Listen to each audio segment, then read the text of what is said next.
In this video, I am going to cover are the 7 mistakes the new sellers make. I want you to start your Amazon selling journey right away. I want you to truly understand what you can and cannot do with your salary account, because if your account gets suspended, it will be pretty hard to open a new one or to get it active again.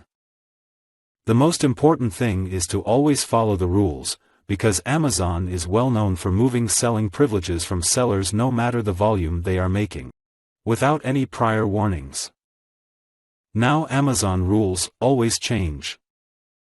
So I have included the links to their most important policies in the description below this video.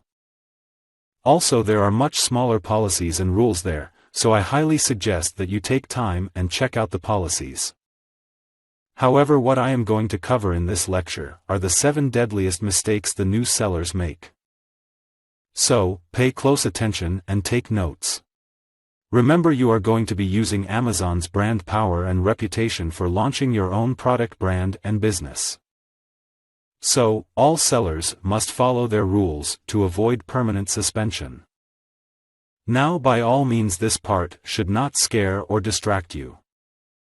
It's just something that you need to be aware of, so you can avoid and minimize any future mistakes. Now I assume that you already know that common sense things such as alcohol, drugs, weapons are strictly forbidden on Amazon, of course. Now the first and most obvious rule is that you cannot have multiple seller accounts.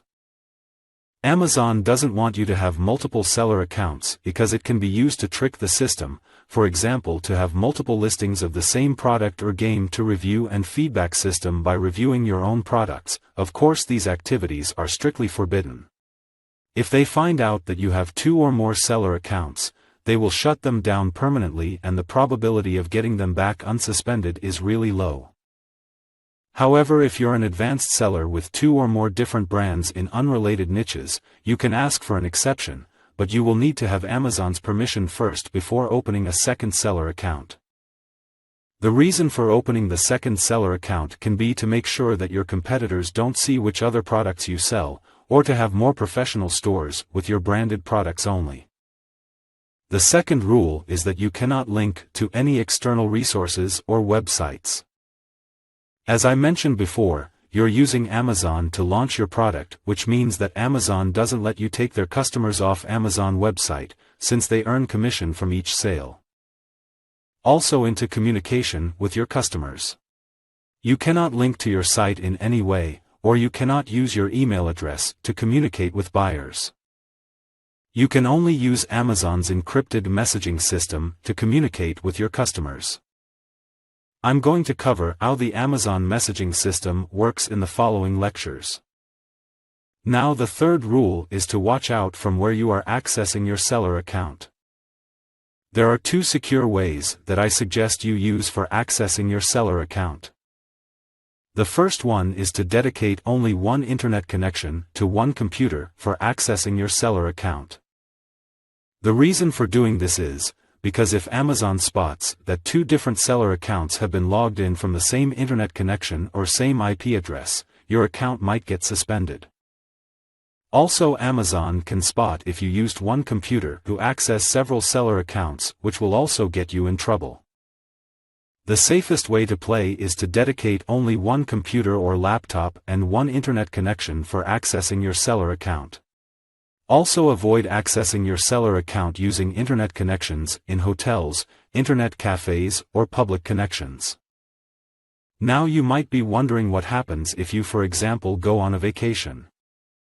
That brings us to the second solution, and that is to subscribe for virtual private server, which you can access your seller account, which basically means that you can use any computer and internet connection in the world to access that world private server, and then using remote access. You can log into your seller account through that virtual private server. The price is about $10 to $20 per month. This topic will be covered in the next section. The next rule is to respond to customer questions as quickly and as politely as possible. Amazon's mission, stated on their website, is to be the most customer-centric company in the world, which they also expect from you. Every response you make to your customers tracked into their messaging system. So I suggest that you try to answer every question that you receive from your customers in less than 24 hours. Personally, I am answering questions on average in under 4 hours.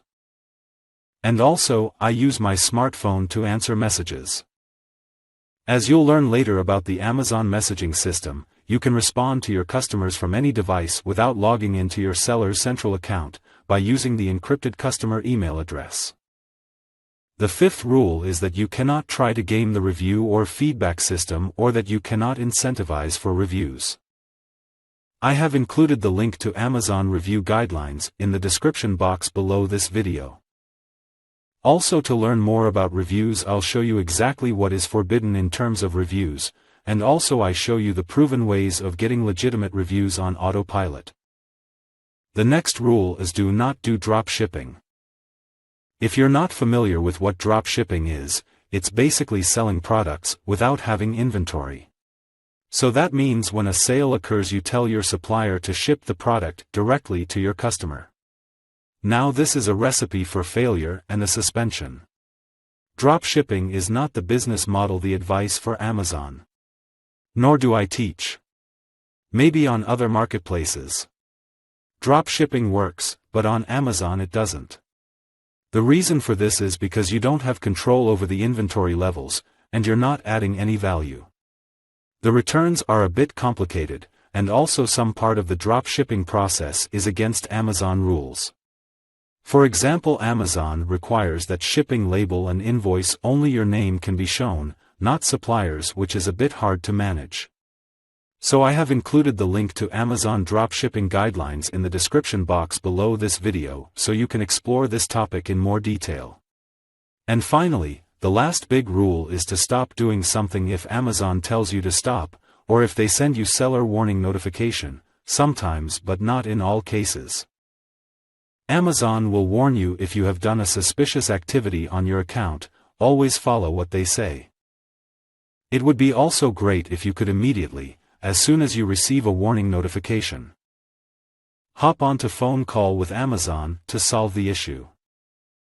And that's it for now. Please let me know if you have any questions by leaving a comment in the description box below this video. Talk to you soon.